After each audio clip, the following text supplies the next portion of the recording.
In this video, we'll be throwing it back by about a month to when I first got my 2009 CRF 250R. This was the first day at the track with the 250R. The year 2020 was my first year back at the motocross track since somewhere right around 2011, and I started out on a CRF 70. So, as you can imagine, I'm a bit slow, a bit timid on the track because I want confidence hitting the jumps.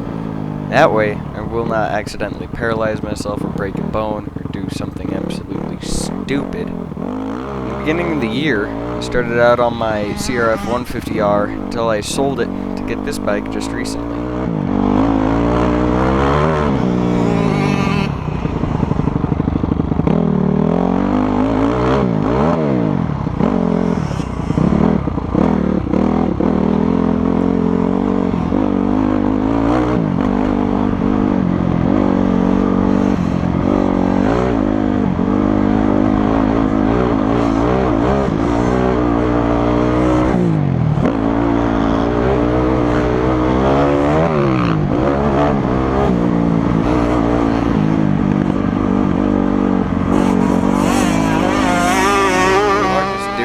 Mechanical aspect of how this 250R operates compared to my 150 is the orientation of the petcock. For one, the lever faces the inside of the bike.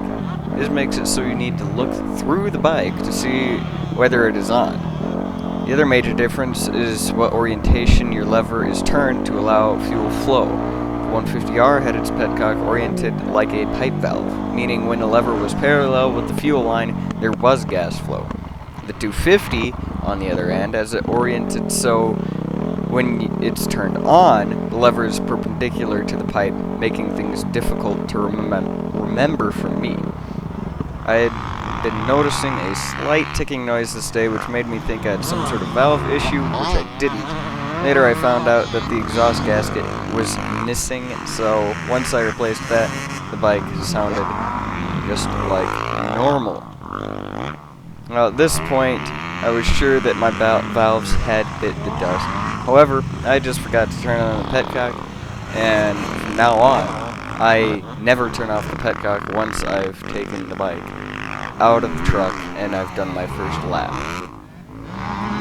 It could have gotten a lot worse if I had been in midair when the bike shut off.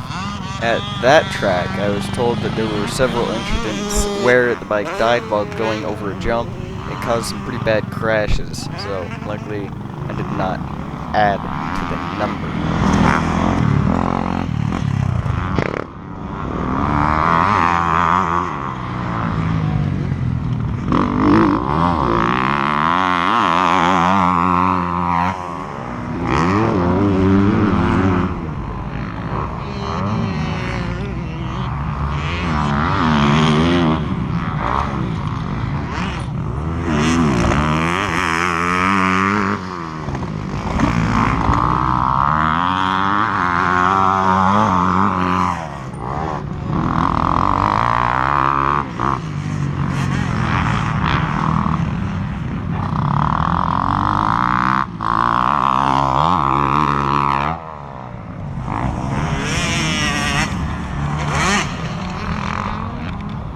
So far, throughout my entire life, I've been pretty careful to make sure that the fuel was on before I go out for the first moto or just going out onto a trail ride.